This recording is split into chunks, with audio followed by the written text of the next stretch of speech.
All right. Well, welcome everybody to the Gateway to Grace call.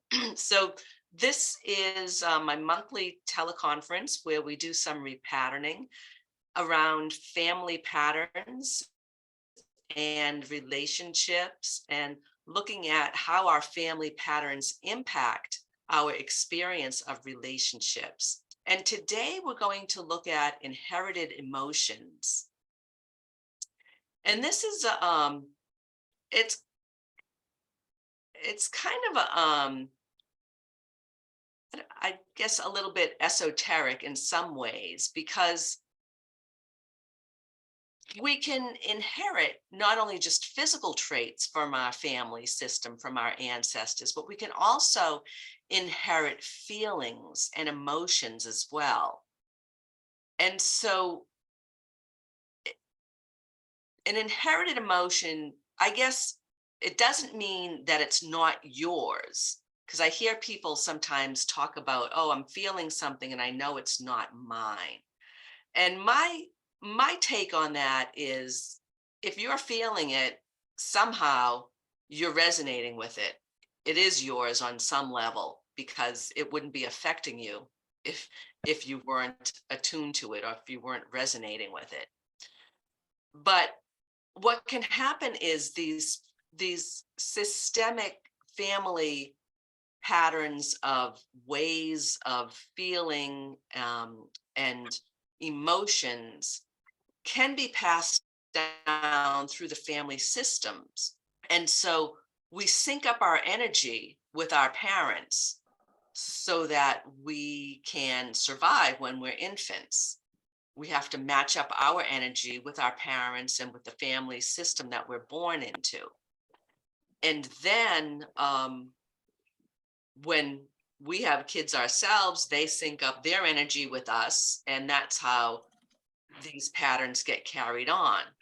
And so I give the example of, for example, I'm just going to mute, I'm hearing some rustling there. So, for example, so say like your great grandmother is emigrating to a new country, right? This is especially in America, Australia, um, New Zealand, Canada. A lot of people are descended from people that came from someplace else.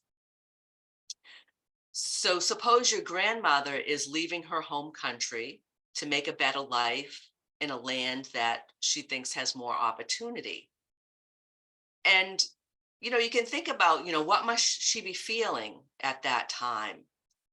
Probably feeling excited, but also within that excitement, she may also maybe feeling anxious, afraid.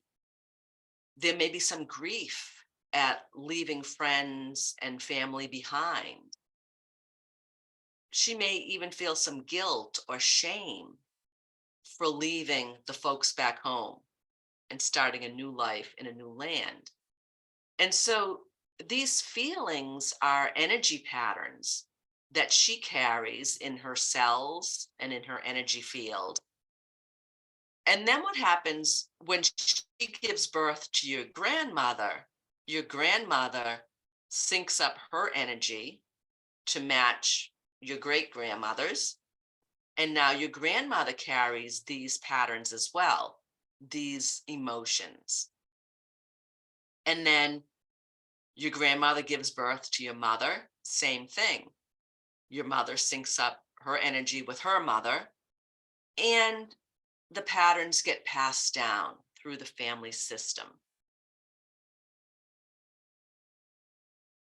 And so sometimes what can happen is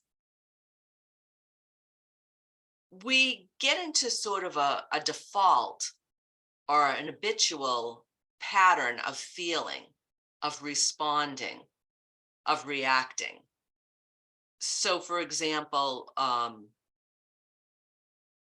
how this might play out in your life and in your relationships, right? So,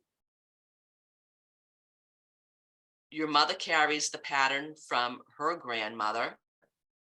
When you're born, you sync up your energy with your mother.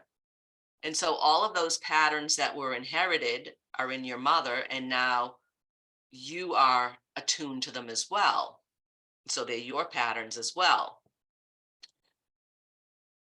So, for example, in this situation where your grandmother was making a positive move and she had pleasurable feelings of excitement, anticipation, and also mixed with other feelings, anxiety, fear, grief, guilt, shame, etc. So now, when you want to make a positive change or do something that you've been really wanting to do, you might talk yourself out of it.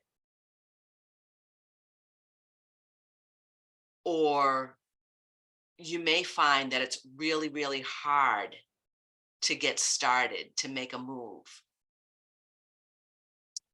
Or you may find that it's really hard for you to follow through. You might get started and then things get a little bit difficult, so you sort of drop it. And so, if, for example, in relationships, the way that this might work is that maybe you want a relationship, but you talk yourself out of it. You might tell yourself you're better off alone, or there's no good partners left, or I'm too old, I'm too young, I'm too out of shape, I'm too whatever, fill in the blank.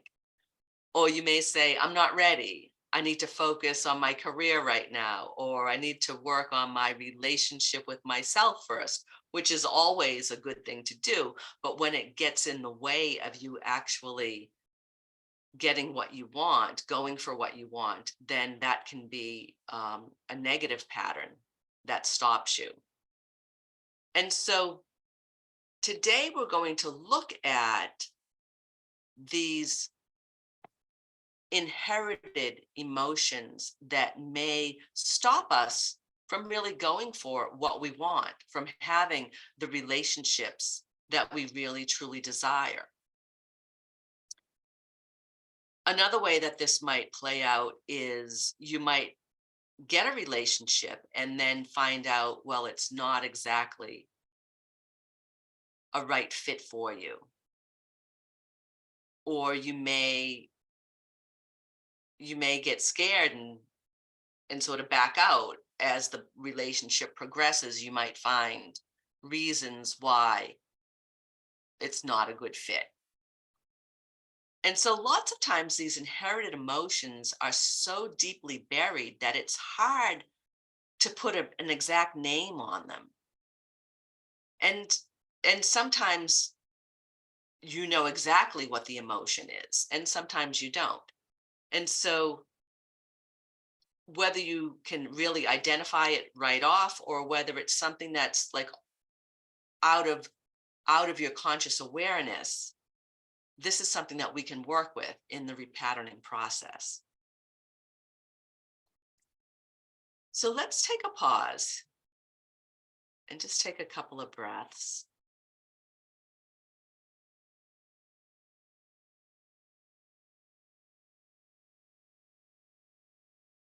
And what I'd like you to do is just sort of tune in and think about, what are some of the habitual emotional responses that you have, whether it's to good things or to challenging situations.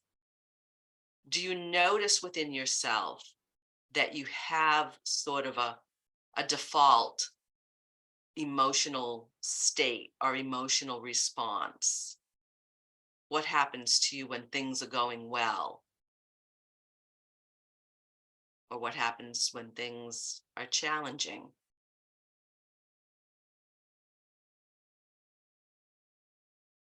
I know for myself, sometimes I get this unexplained feeling of dread, even when things are going pretty well. It's kind of like this, like a nagging kind of uneasiness. And I think that that might be an inherited emotion. So yeah, Shelby. So I went on a date for the first time in years, and I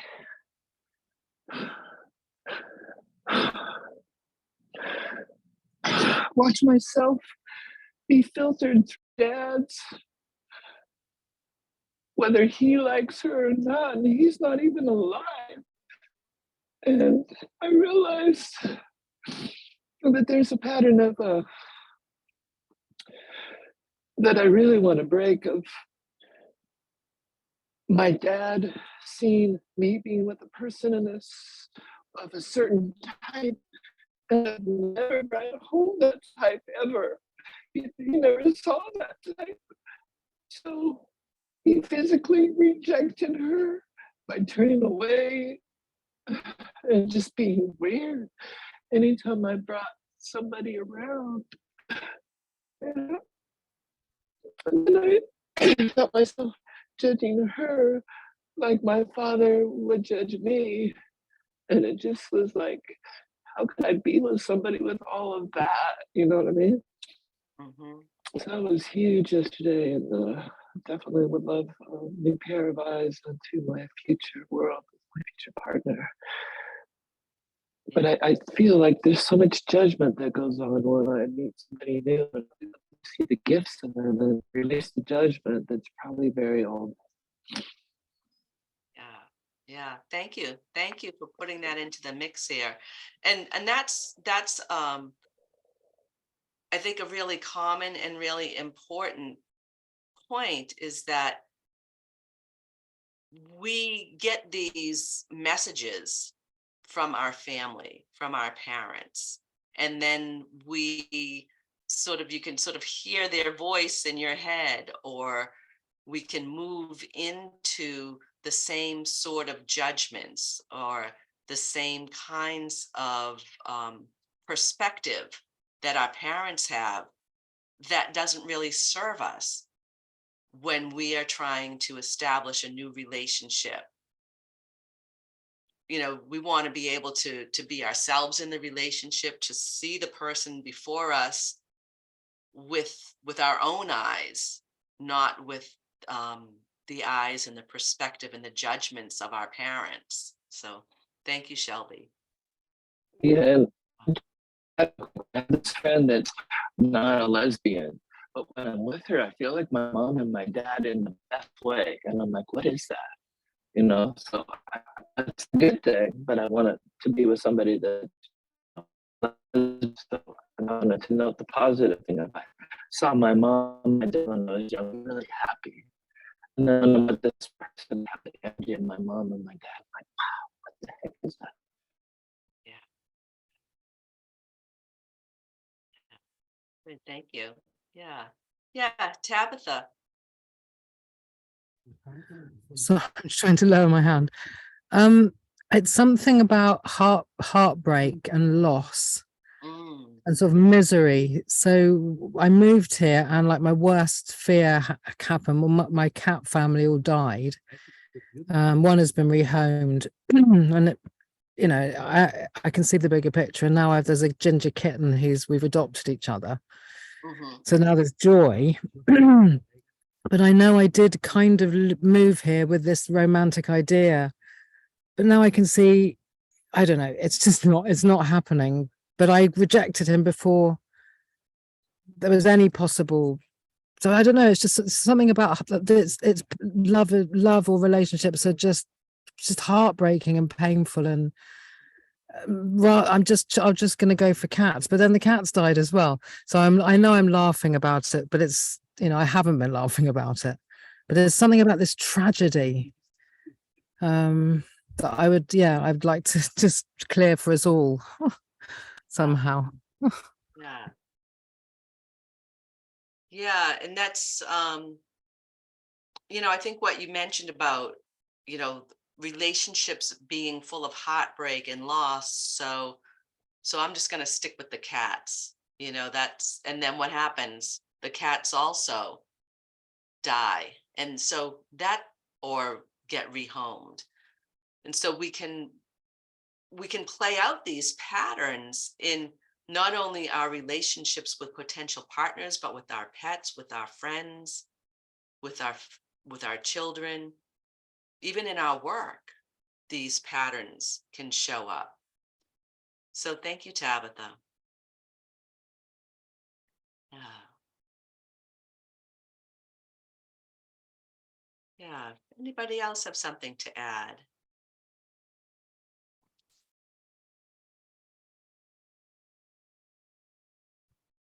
I think for myself, the patterns I notice with parents is the pattern of denying the self as well as like denial of other people, which I still think goes back to denying of the self. There's a lot of blame and shame that both my mother and father both seem to carry, that I think both of their grandparents seem to carry, that I think some I carry as my own, but I think a lot I carry is actually their own, Mhm. which then causes me to gyp myself in my own relationships, especially with myself though.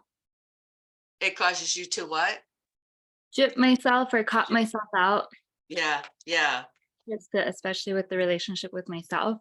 yeah, Like I feel like I walk on eggshells in a lot of my relationships and filter myself a lot because I don't want to feel more blame and shame than I've already felt in this life. And yeah, yeah, yeah, yeah. I get it. Yeah. Great. Thank you. Thank you for that. Just in my family, all the women end up alone.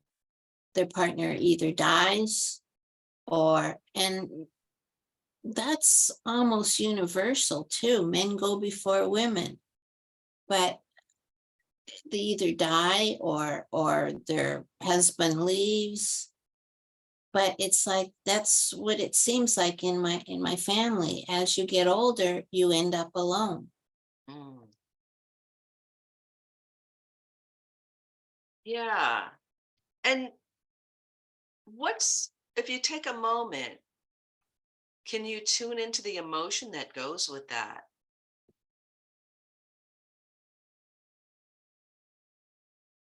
Well, there's constriction in my heart and in my throat. Hmm. That's the feeling I'm getting. The emotion is sadness, Yeah. fear of being alone. Yeah, but sadness. Yeah. Yeah. Yeah. Thank you, Cheryl. Thank you. Yeah, Myrrh.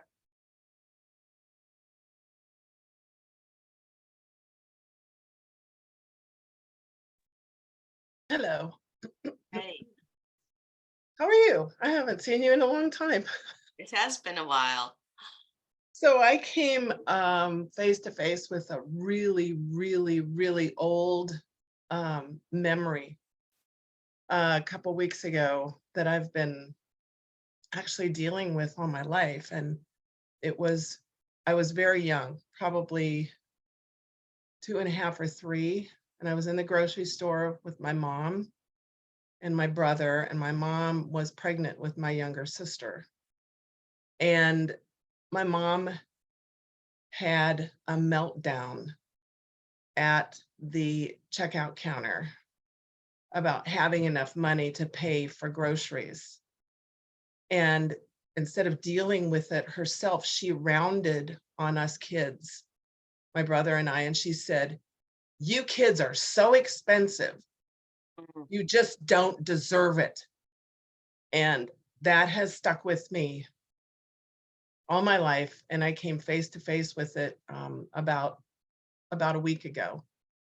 And so it's like, wow, that explains so much in my life.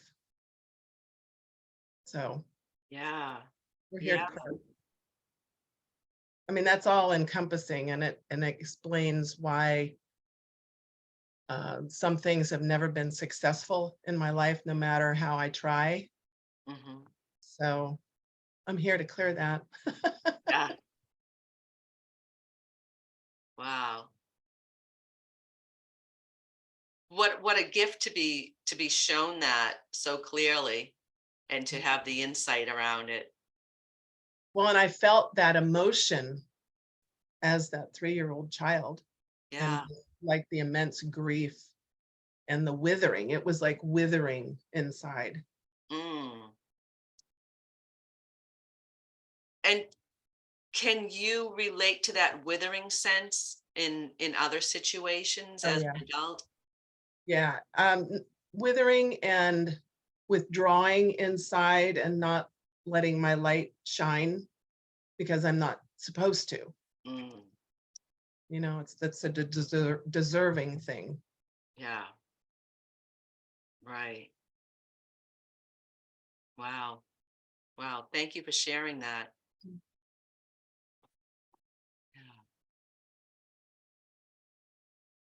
Yes, Leanne.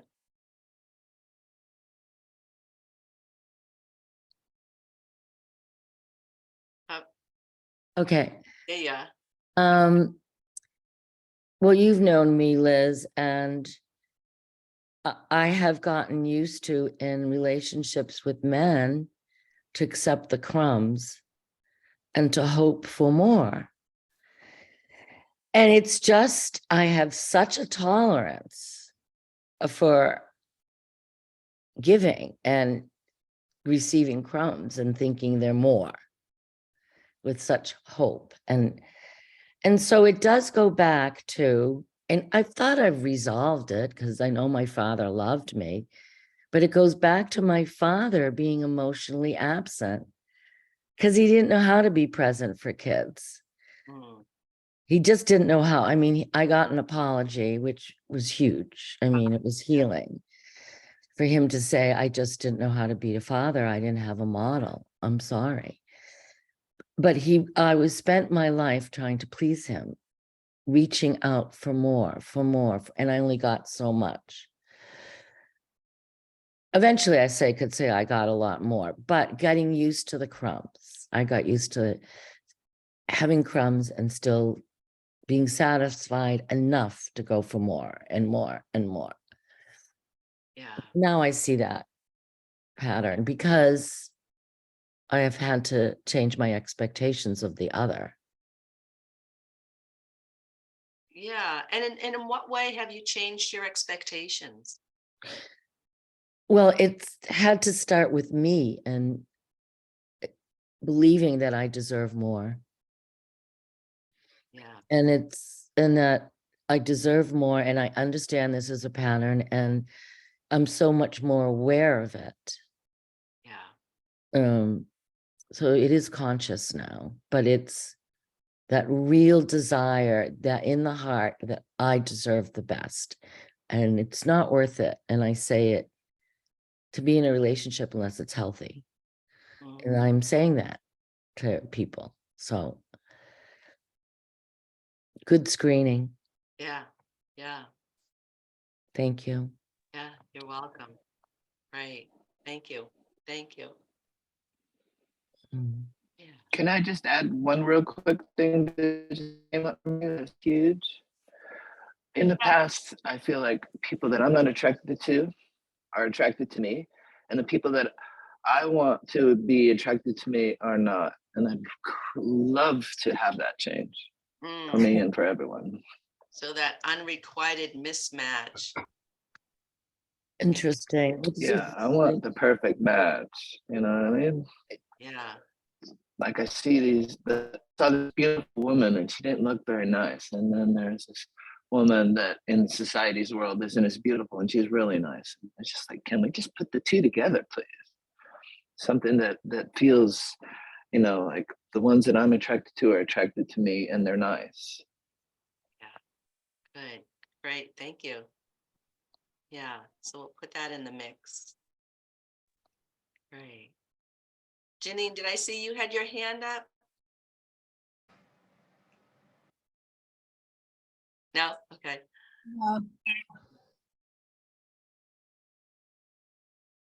Just having Mercury retrograde internet problems. Ah. My screen's black just because I have a lot of activity, but I had something that I wanted to add. I know I've worked with you in the past, and we've definitely kind of uncovered that at least I was dealing with a lot of a rejection of self, I think, of just not having a voice. And I've been doing a lot of work since the time we've spoken. It's been a while, but it's really just come to light how deeply ingrained the sense of rejection has been generationally for years, not just going back to myself, but grandparents, great grandparents, and just the impact I see of it even in my children, from my parenting style until I've been able to start clearing some and working on myself. And it's interesting because it kind of showed up in all of us in two different ways. It's either come up in this extreme self-reliance where you can't really put yourself out to ask for help, and you're overextending, or it's come up in the sense of codependency where you are too deeply ingrained in needing something from other people. Yeah, right. Two sides of the same coin, right? Two sides of the same coin, just different for each individual and how they've chosen to take it out and live it out in their lives. Yeah. Right. Right. Thank you. Thank you for bringing that up. The codependence piece is present in a lot of different aspects in a lot of relationships. Yeah.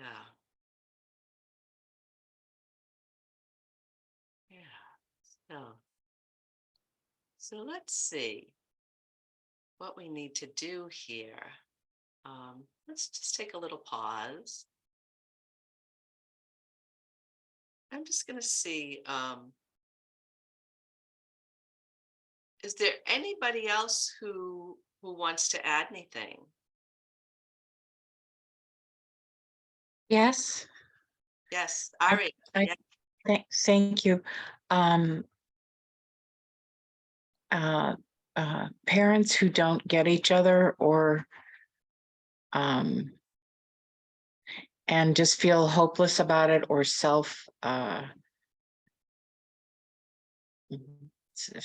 like there's mental health issues and depression issues that went untended, and a feeling of also settling. There's my dad was in love with two people before he settled on my mother, and he told me that.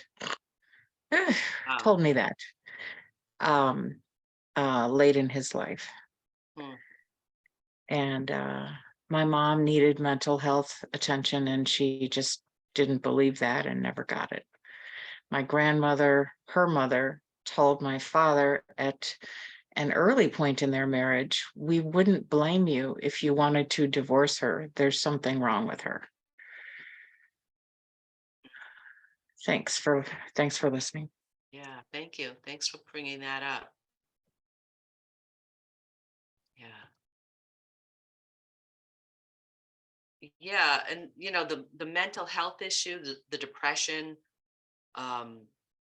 often that is a family pattern that goes untended to, quite common. And then we can also move into sort of depressing our life force as part of that pattern. So thank you. Yes, I identify with that. Thank you. Yes. Liz, Yes. this is Starlight. Yes, Starlight. Hi, it's great to be here. There was a lot of what I understand through different ancestral lines. There was sexual abuse, and behind the sexual abuse, there was shame, and behind the shame, there was suicides.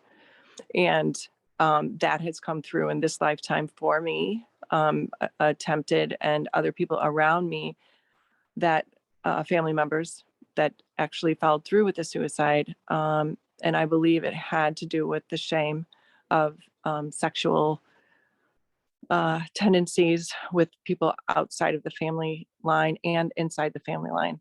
And I know it's not just our family. you know, I know that this runs true.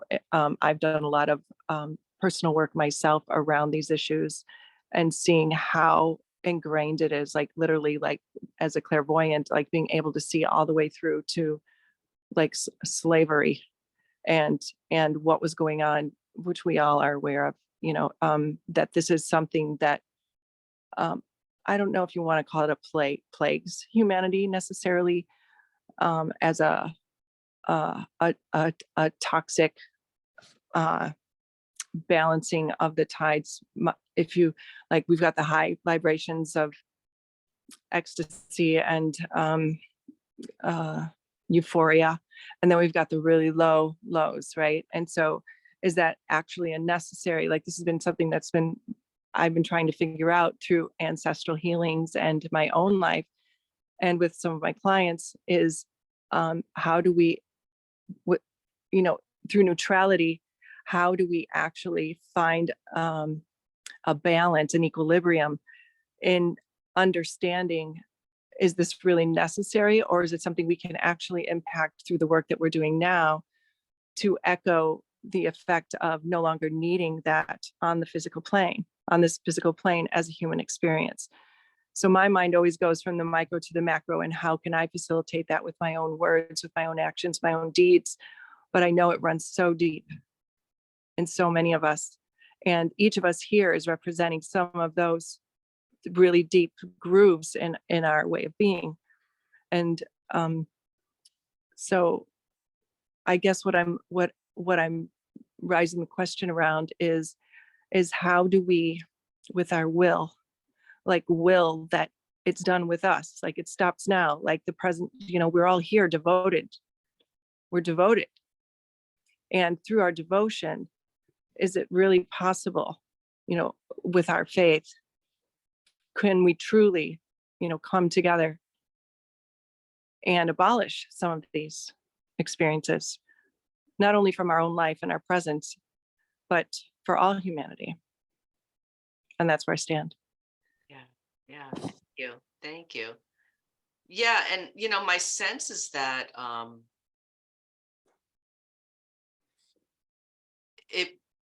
it takes something in addition to will and faith, I think, in order to really heal these. You know, certainly awareness and some sort of a healing process or a healing experience. You know, I'm curious, Starlight, in terms of your own experience, how you experience that shame. Where does that show up for you? And not living up to what I know is possible in my life. And not living up to it. Not stepping fully into it. Yeah. And that's, you know, that's one way that we can change the pattern, is to meet those places within ourselves where these inherited emotions show up and stop us, and integrate the emotion so that it doesn't have to be sort of a wall that we hit, that we can move forward and feel good about moving forward, as opposed to move forward with shame or struggle. So, Right. Yeah. Yeah. So thank you for bringing that up. Yeah. Mhm. Thank you. Yeah. Great. Yeah. Yeah. Myrrh. I want to add my own 2 cents to what Starlight said, because I am a survivor of childhood sexual abuse. My brother was a survivor. My mother was a survivor. Her mother was a survivor, and so on. And her aunts and uncles, and you know, on my mom's side of the family.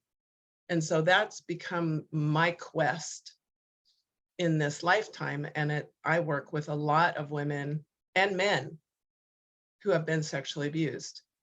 And it's just, it boggles my mind.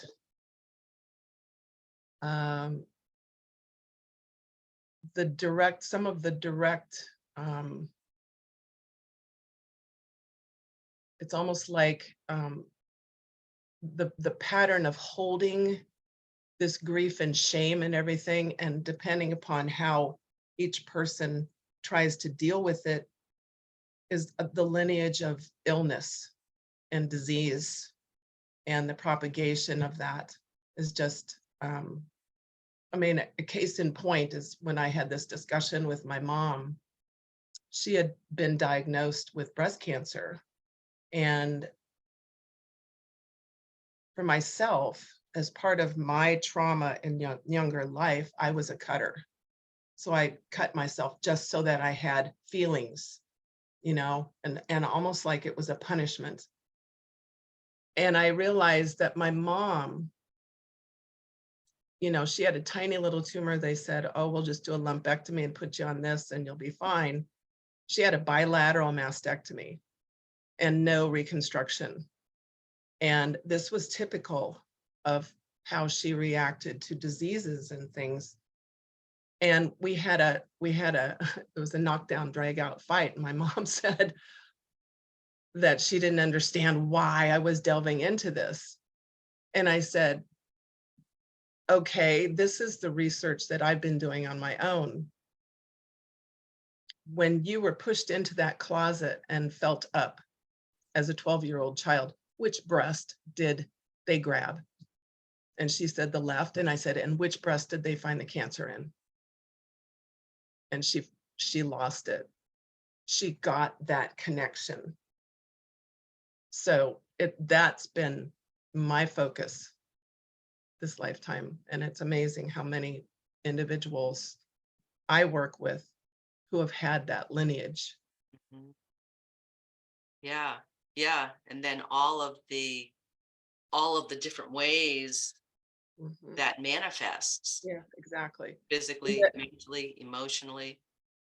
And I don't know if you know of Dr. Gabor Mate, who is, okay, so he's amazing. He talks about the lineage of trauma and how it will continue in generations until it's addressed. Yeah, yeah. Yeah, how it's held in the body and how it's passed down Mhm. energetically. Exactly. Yeah, So we're all energy. right.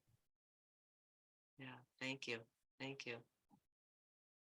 Yeah. Leanne, did you have something you wanted to add? I wanted the name of that person again, but not to undermine repatterning, and I think the breasts would be hard to get to. I held a lot in my hips, but yoga therapy, is something that helps release trauma from the body. I think the breasts would be challenging though, but that is fascinating and I see the connection. Yeah. So yeah, Gabor Mate, I'm gonna put this in the chat. And there's another guy, his name is Bessel Vanderkolk. Vanderkolk, yes. Yeah, he wrote a book. Was it Bessel Vanderkolk that wrote the book when the body keeps the score? Or was that Gabor Mate? But he talks about how trauma is held in the body and manifests as illness, and it could be emotional trauma. Exactly.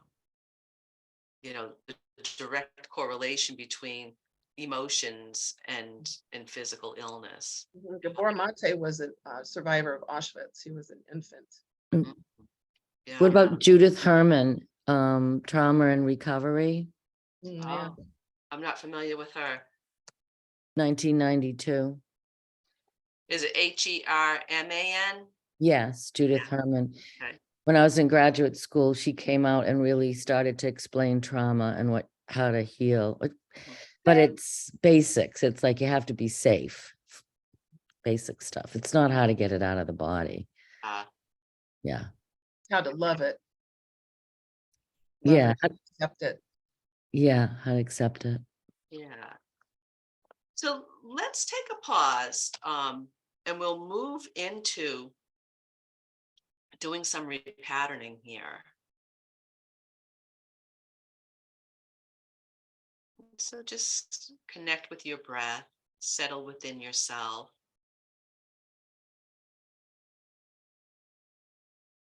Feel your feet on the floor, bringing yourself into the present moment.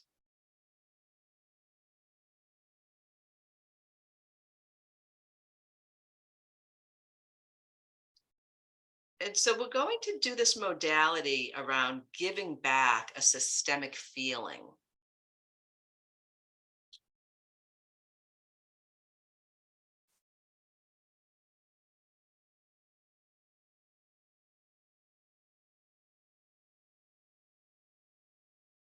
And in this modality, the perspective is that there can be predominant feelings that run within families, and they're passed down from one generation to the next.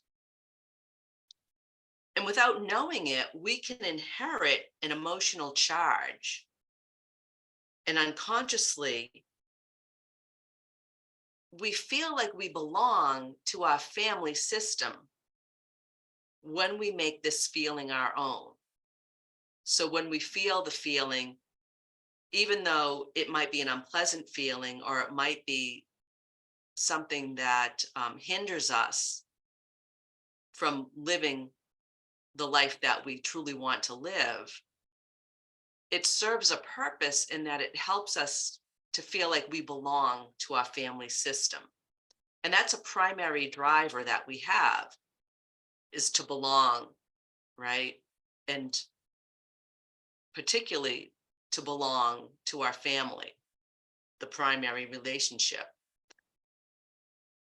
And so the purpose of this modality is to free ourselves from a systemic feeling that we carry as a result of loyalty to our family system.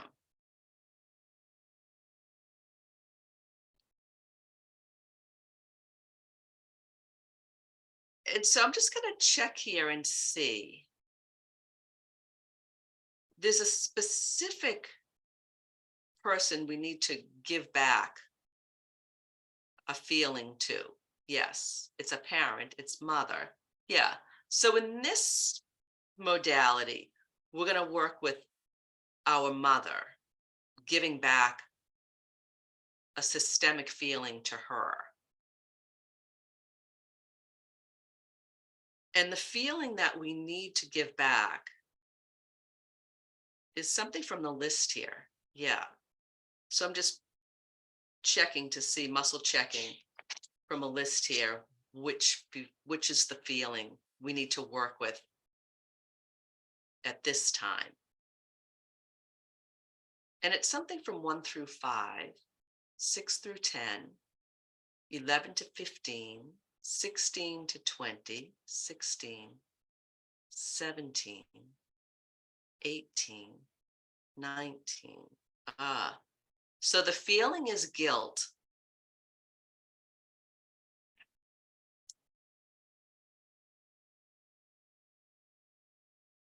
So what I'd like you to do is close your eyes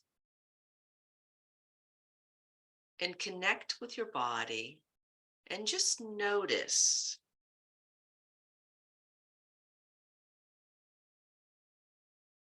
in what part of your body have you been carrying this systemic guilt?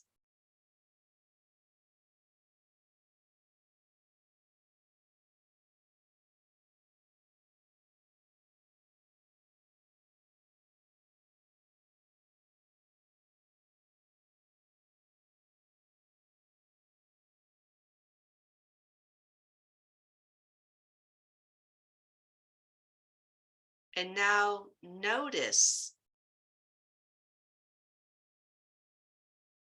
what's the color of this guilt?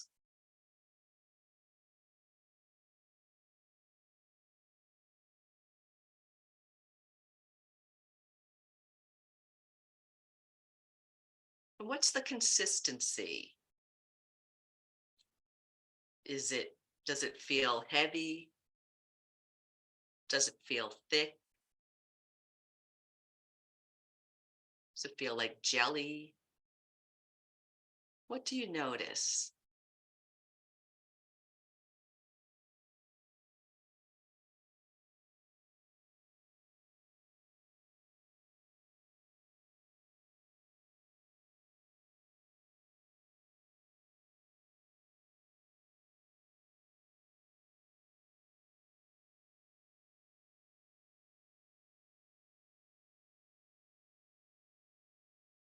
And now you're going to say out loud to your mother, you say, I honor you and leave this guilt with you.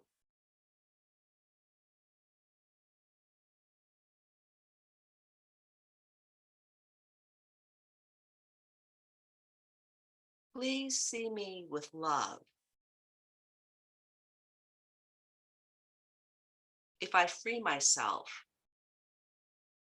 from this feeling,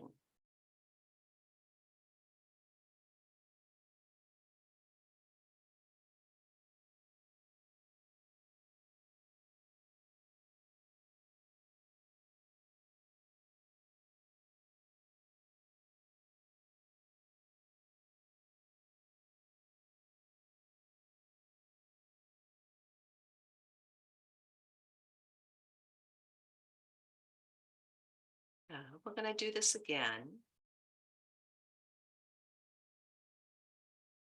So imagine your mother,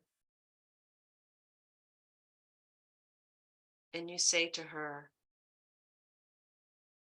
I honor you and leave this guilt with you.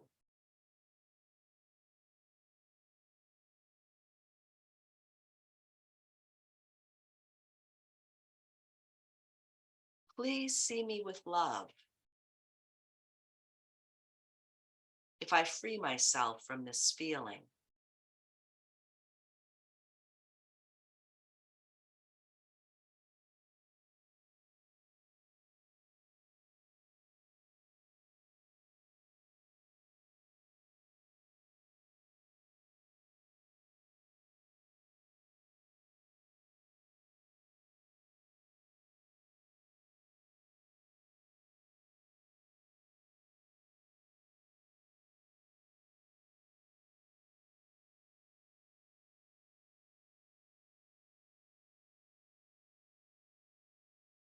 and now imagine your mother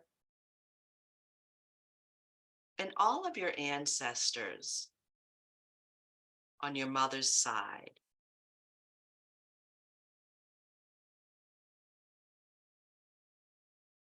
And imagine how this guilt leaves your body and goes back to your ancestors, knowing that they have the strength and the capacity to handle it.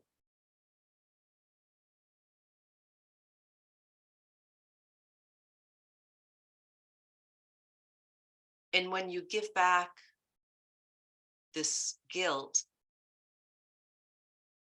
to them, you also give them back their strength, their power, and their dignity.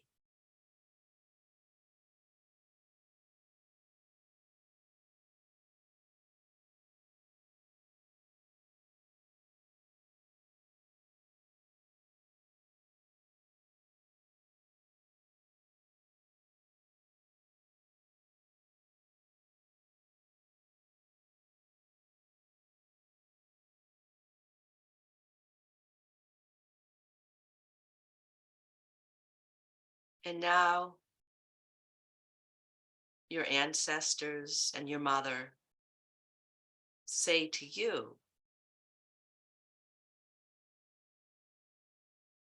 It is no longer necessary for you to carry this guilt.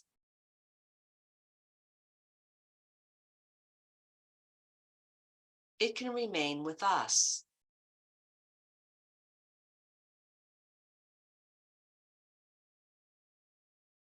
It is enough. The price has been paid.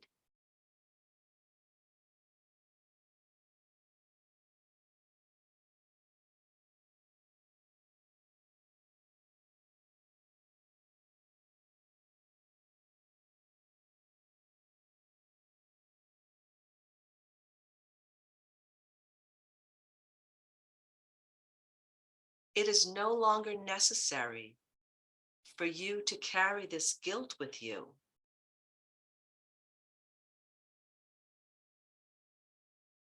It can remain with us.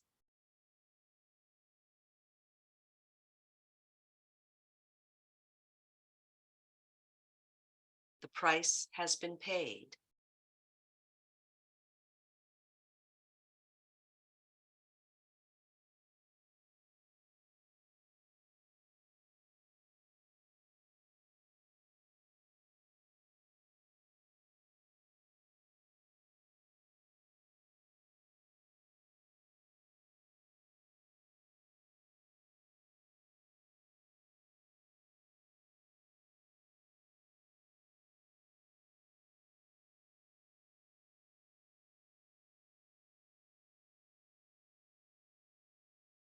And now notice in your body what it feels like now, where that guilt was.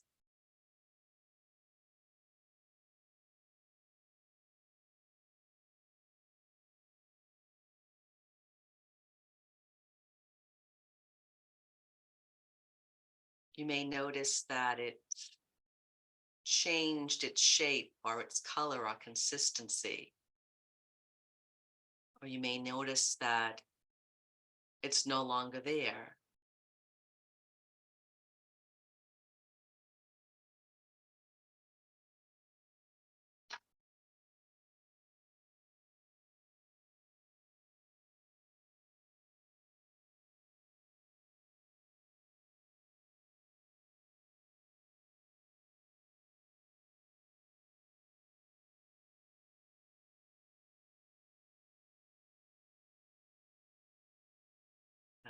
Good.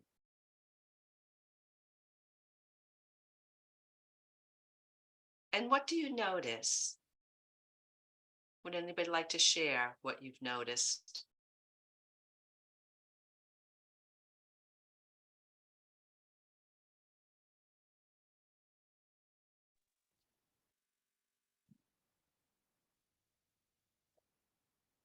Yes, Shelby. So I have this picture of my mother's, my on the mother's side, my booby and my Zadie, and I saw the energy leave my body and go into that picture. And I saw my body clean from that energy, and all of it's in that picture. And that was amazing. I just I feel like I have a new embodiment that I've never had before. Beautiful, beautiful. And I did feel like this swirly red energy going clockwise from my hip all the way to my head, like the whole energy from my hip to the head just be Wow. erased. That whole it was blocked. So it was really amazing. Thank you. Great, great. Thank you. Yeah, interesting about the red, because Henny says the heavy red feeling in the solar plexus is no longer there. Yeah. Yeah. Yeah. And Carol also noticed in the beginning that it was red and sharp, the guilt. It's interesting. Yeah. Great.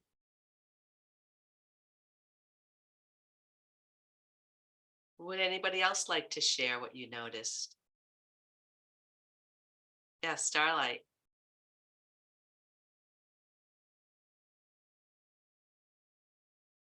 Oh, you're still muted.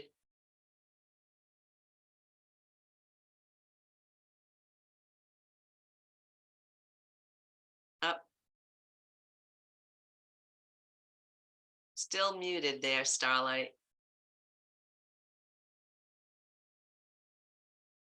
Can you, yeah.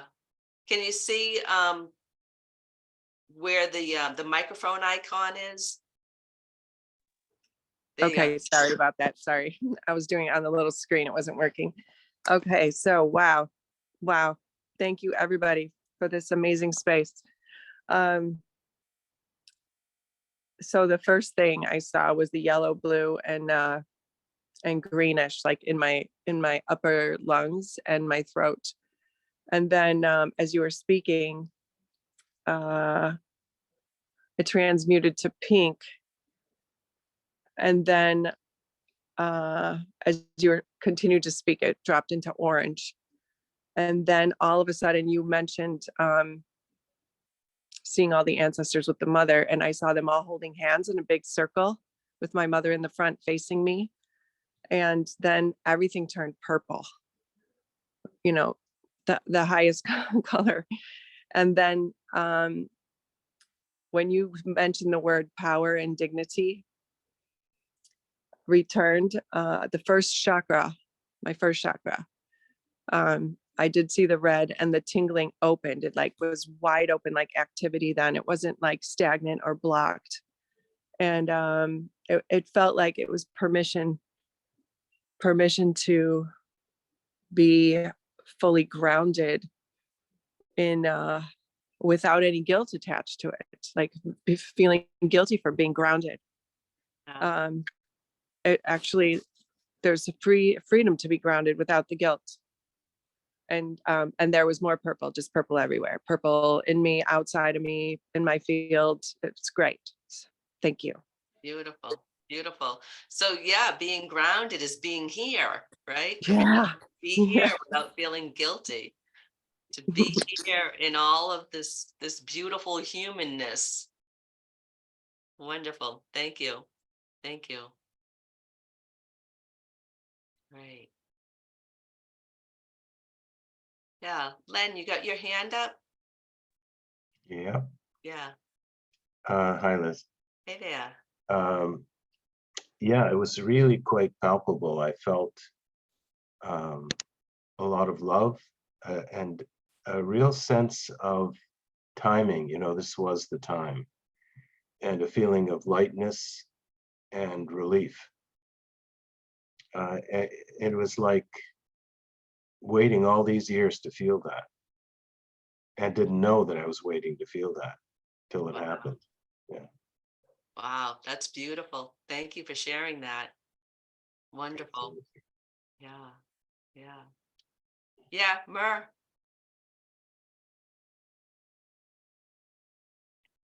I had an extraordinary experience with this.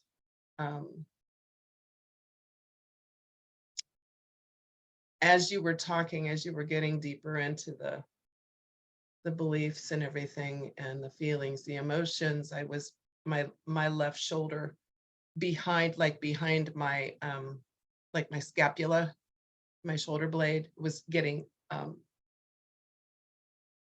more and more painful. And this is a pain that has been with me since I was a child. And whatever was there released. And when it released, it went from my solar plexus all the way back through time, through the solar plexus of all women in my lineage. It was like this fireball that just went all the way through, all the way back. And it was like, whoa, I think I just cleared my lineage. Wow, I'm getting goosebumps. I know, right? So it's pretty powerful. Thank you. You're welcome. You're welcome. Beautiful. Yeah, Sarah, you've got your hand up. Hi. Hey. Yeah, I'd like to thank everyone also because I think there's a real theme here. And a gathering of people with similar ancestral stuff. So I just want to say at first that before you even said guilt, I knew, like, I wrote shame, and that's what I got, that it was going to be through the mother, it was going to be shame coming up. And for me, it was showing up in the lower three chakras, but it was more orangey red than the yellowy orangey. And yeah, there was great power when you spoke the words about giving them back their power, strength, and dignity. And I really felt like my belly just completely relax and expand and open with the truth of those words, that yeah, that it is handing them back their dignity. And I felt it in my body. It was very, very beautiful. And then when the words were spoken, the price is being paid, it was as if I was being shot in the back of my head. And it was very palpable and painful, but a release that happened there as well. I just wanted to comment also on Starlight's comment about the freedom to be grounded and connected to the mother and our passion, and fully engage with our passions. I relate that through my life and my mother's life and so on, because there was and there is great talent there, but maybe a fear to fully step into that and express that passion, and not maybe being connecting with the sexual guilt, the shame, and the just some unconscious connections with the guilt and shame connected with those chakra, that chakra in particular. Mm, Thank you. right. Thank you. Thank you. Yeah, Carol.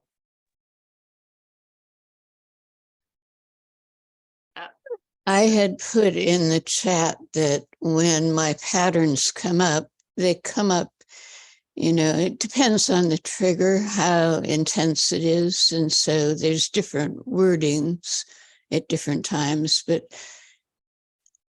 generally associated with the feeling of panic and of having made the wrong choice, of being wrong. I guess bad, but mostly wrong. And the panic was deep enough. It felt like it was on a life or death level. That's how serious the mistake was, whatever mistake I made, however I was choosing wrong and doing the wrong thing. And I wasn't sure when you brought up guilt that would touch that feeling of life and death, fear.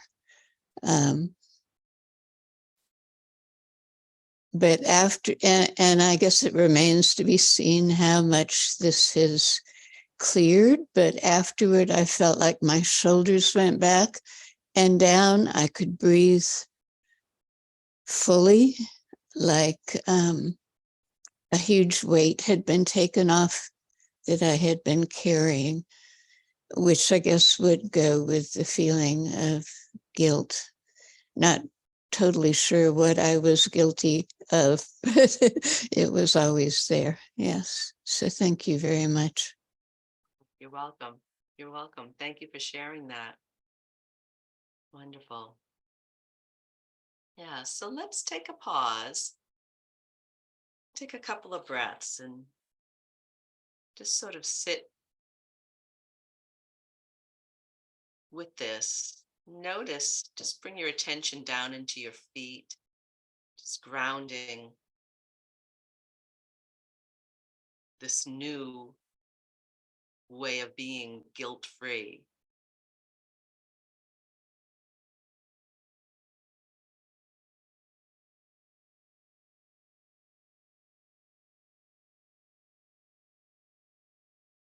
And I'm just going to check, there's anything more that's needed from the session. No, the session is complete. Great, great. Well, thank you, everybody. And if you are interested in learning more about this work and how we might be able to work together, you can reach out to me. I do one-on-one programs with people. I also do group programs. And I would love to talk to you if you are interested or curious in working together. So I really want to also thank you so much for showing up the first Gateway to Grace of this year. I think we're off to a wonderful start here. What a better way, right? To release some guilt, lighten our load as we move forward. And I do this every month, usually on the first Monday of the month. You can get on my mailing list if you're not already on the list at you can go to liztobin.com to the contact page, get on my mailing list. And thank you so much. So blessings, everyone. Have a wonderful month, and we'll see you next month. Thank you so much. Bye-bye. Thanks, Liz. Thanks, Liz. Thanks, Liz.